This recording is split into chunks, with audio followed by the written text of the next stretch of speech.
Hello, I'm Brett Maddox, composer and audio artist. Today I'll be showcasing the track The Destroyer that I shared the playthrough just a couple of days ago. So let's start right away.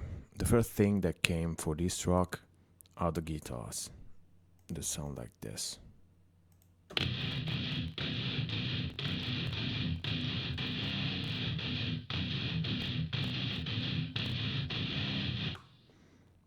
This track is dedicated to action horror video games and it's the first extract for the pack that I'm designing for those kind of games. They'll be inserted into a marketplace, but I'll make some posts about that later.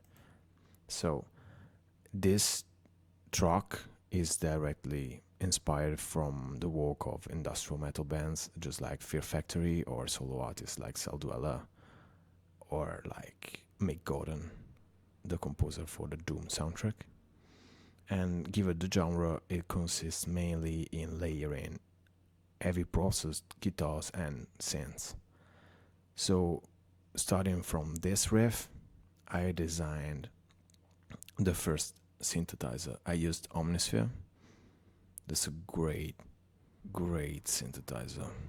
Power synth number 2. I used this Ugritone glitch fill, making like minor tweaks to make it fit the guitar, but I mainly worked in the mixing process and in the out effects of that. You can see it is a simple sine affected. These are guitars.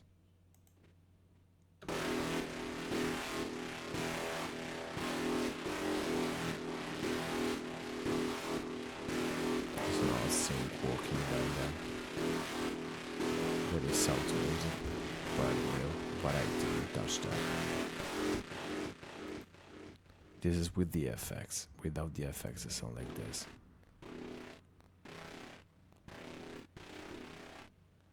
I used Devilock Deluxe by Soundtoys.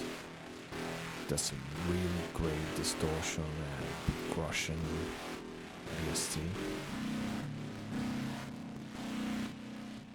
It follows the guitar, like giving it an uptight melody, okay, just underlying the main rhythmic, and then it drops down when the whole song drops down after the first rising, and like a compressor just to make it more, compressed. As you can hear, it starts directly with very impactful drums. I used Ugritone pack. Comes with really great sound. I tweaked this kit piece by piece. It's a really custom work of designing this sound. And it sounds like this, just a little bell here just to let the attack of the drums come through the track.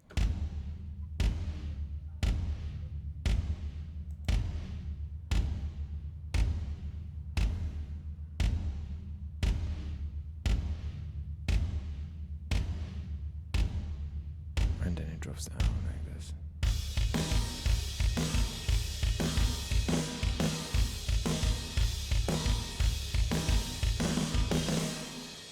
I went for this like swinged kind of groove for the drums because everything is just really granitic, so you just needed the kind of flow to move it through.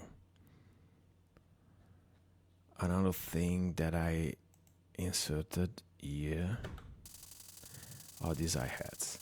It just works in communion with the risers to get the attention going towards the drop that happens here. Then, as I said before, synths in these tracks are really layered one on top of the other, so there's another one. This is like a really standard industrial kind of sound. I mean, if you listen to 9 Inch Nails or Ministry or Skinny Puppy or like Marilyn Manson, like the first album of Marilyn Manson, it always talks like the sound. This kind of sounds like layered, also industrial electronic music. For this, I also use Devilock and Omnisphere, of of course, for the basses. I always rely on Omnisphere. So this is the base of the sound. 2 oscillators, like the first is an knob 2000, like the first is a knob 2600 pulse, and the second is a red 2. So, and they work on one on top of the other, with just like a chorus to make it wider, and the arpeggiator to make it go through with the kind of MIDI of which I played them. And it sounds like this with no effects.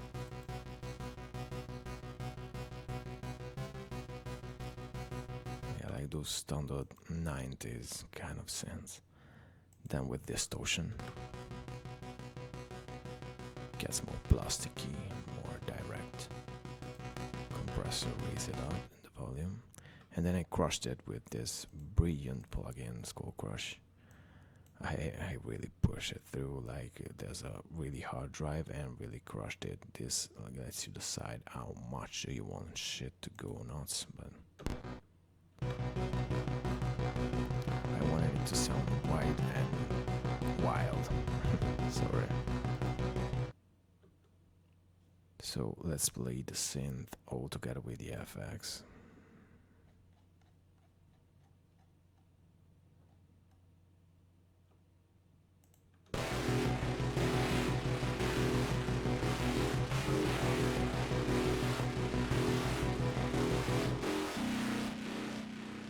With the drums too.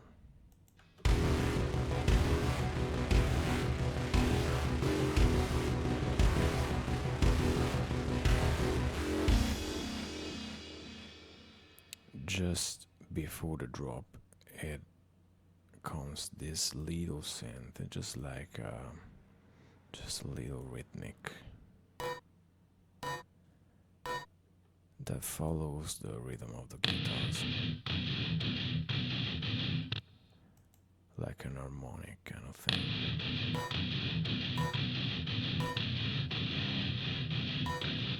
Just a little touch that really change the rhythmics whole. As I told you, hi-hats kinda drives you towards a drop.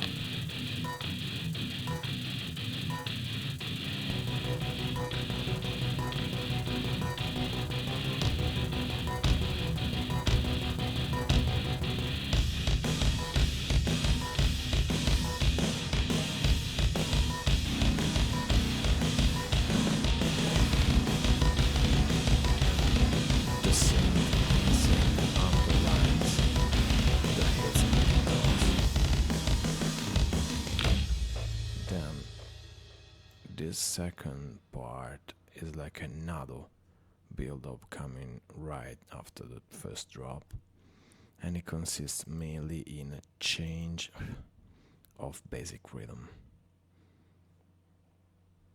And it works like this. It all revolves around the main guitar riff. That's this.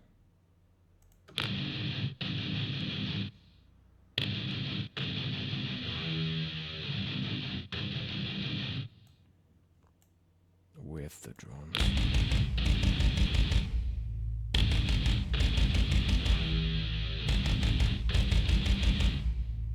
As you can see, the main synth changes with this part, like getting real higher than before.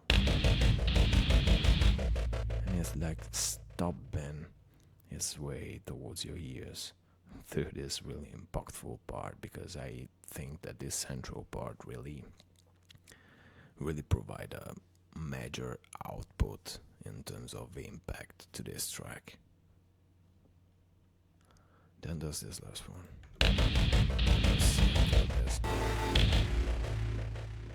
It's a simple sound that comes from this a little bit lower, because this one raises up. I think it gives like a kind of a strange, odd equilibrium.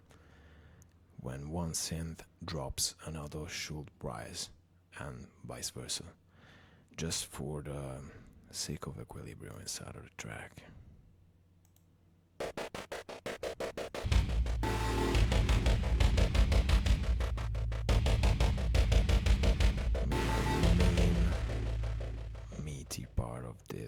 other guitars.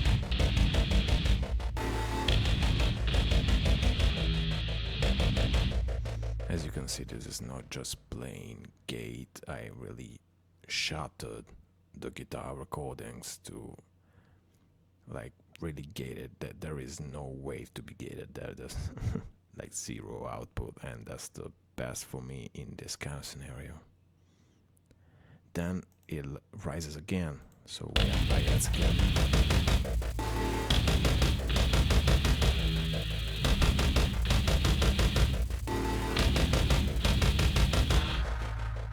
Here the track really changes tempo because it doesn't change BPM. As you can see, there's no difference here and here, but it really changed the kind of rhythmic pattern on which the track is built upon. So there's a huge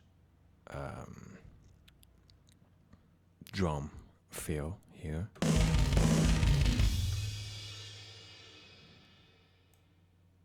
As you can see, it's written like this.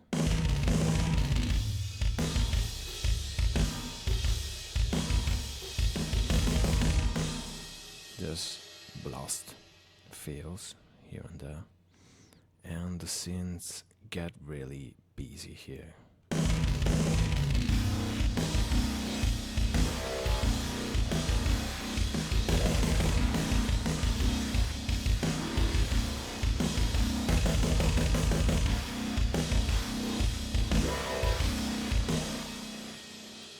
Layering really gives depth to these rhythmic parts because it's just not electronic music, it's electronic metal, so it has to be dynamic.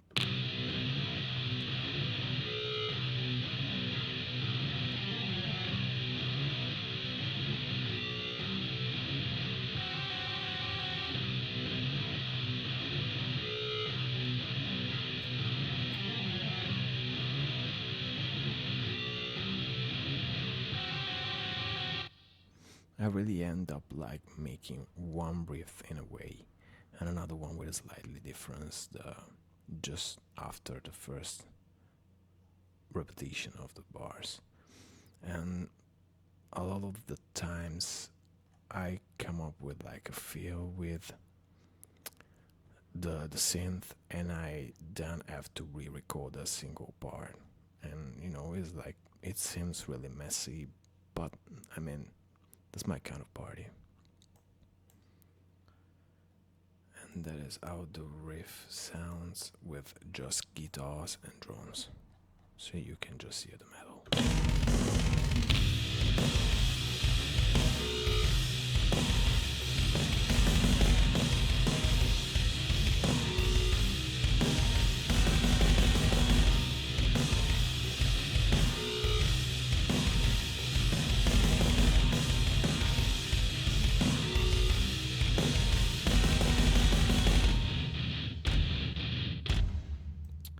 Obviously, given that this track is supposed to be fitting inside of an action horror video game, like let's say, this is obviously fight music.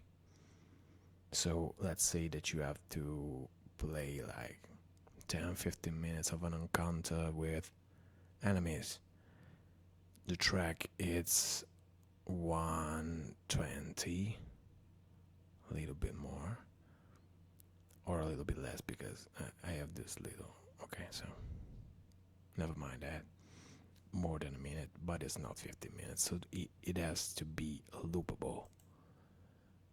And it has to be composed in that way. This is a simple 3-part structure that is really repeatable because this way, in this part, the rhythmic is really loose. It moves. And at the start, at the right beginning, is really strict, as you can hear. Then it gets a little drop here.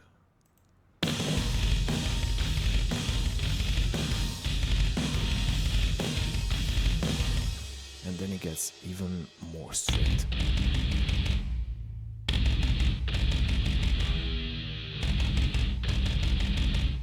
And then it gets loose, and then it gets straight again. So it's like a perfect circle going around these 3 main parts.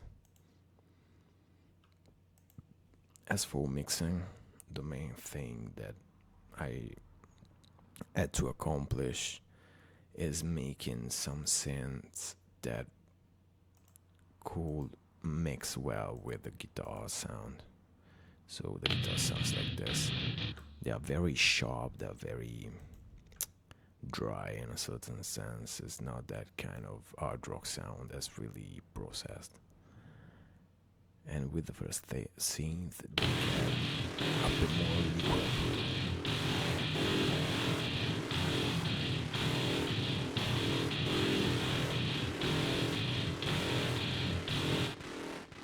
The other synths serve mainly as a rhythmic part, but you have to fit also with the sound.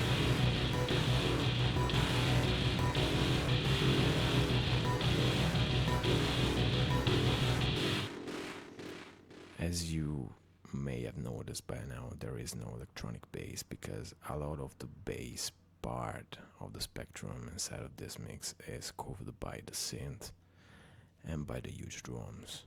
Another thing inside of the mix that is really important for have this impactful kind of effect is giving drums a lot of layers. So on top of the Ugritone part, I selected some samples here as a kick mainly for the drum spectrum, and I copied and I made trigger the kick from the Ugritone MIDI map the same here.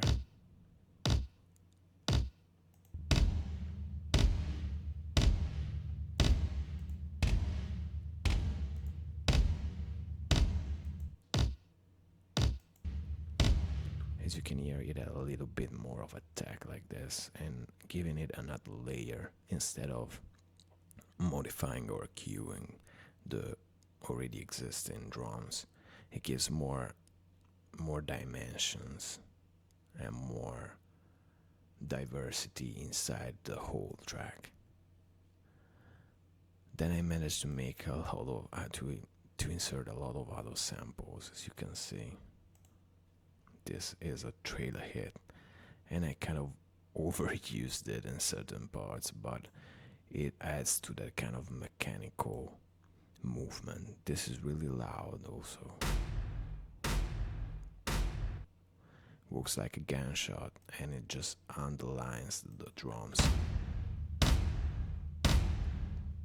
And that's the main part to achieve that impactful effect.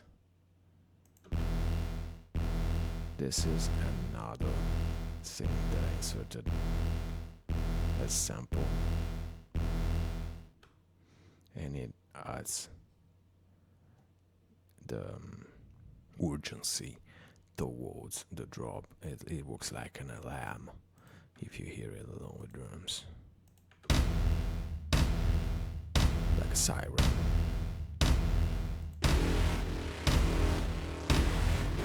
Layers perfectly. It drops down when it comes.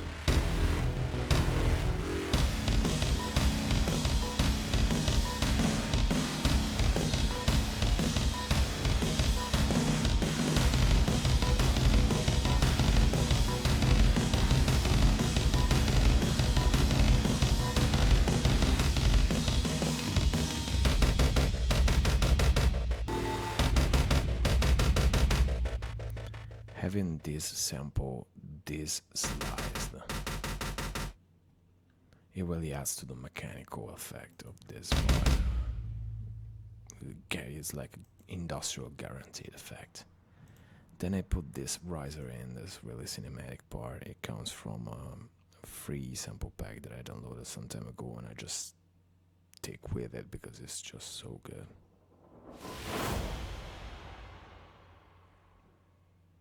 If this effect is like instant industrial effect, this is instant cinematic effect.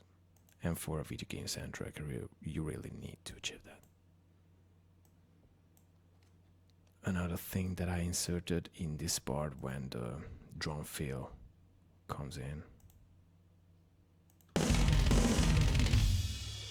is this riser that I made in Omnisphere.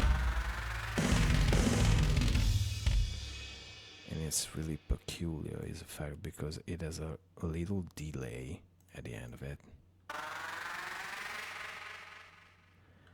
that really comes across the feel, creating the illusion, the sonic illusion that the drums is playing more hits than the ones that it actually plays. And next to that rising effect, there was a drop.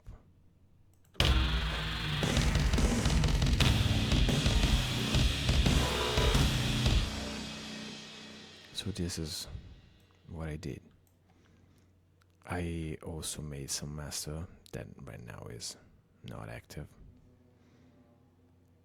but you can check out my playthrough that I made a couple of days ago if you still haven't.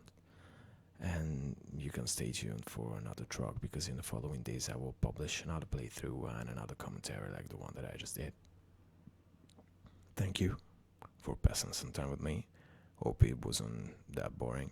And if you have any question, you can hit me up in the comments, or you can DM me. There is no problem at all. Also, stay tuned with this, because there's a lot more coming. I'll be producing from 12 to 15 tracks for this asset pack, and there will be other artists involved, and I'll be sharing their work in here too. Thank you.